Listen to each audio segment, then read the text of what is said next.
આ છે ટ્વિન્સ ખોયા, ટ્વિન્સ પાંગરામાં બંને સેપરેટ ખોયા છે, વચ્ચે આટલી ગેપ રહીએ છે, બેમાં ઓલમોસ્ટ સેમ અમે વેટ મૂકેલું છે.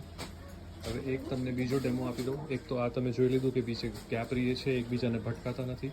આ સાદા ખોયા છે, રેગ્યુલર સાઇઝના સાદા ખોયા છે, નીચે બી ક્યાંય પણ અડશે નહીં.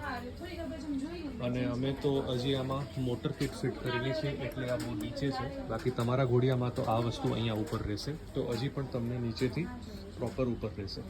હવે એક ઉપાડો બેબીને પકડો, આને કોઈ પણ એક જણો જોશે જે પાંગરાને પકડી રાખશે, આ બેબીને બહાર કાઢશે બીજામાંથી, અને ઓલું બેલેન્સ મારીએ ત્યાં સુધી કંઈ પણ એક બીજું વેટ મૂકી દેશે. ડાલ દો અંદર उसको, તાકી બેબીનું બેલેન્સ હંમેશા પ્રોપર રહે અને પછી આરામથી ઝૂલાવી શકે છે આ રીતના. રાઈટ?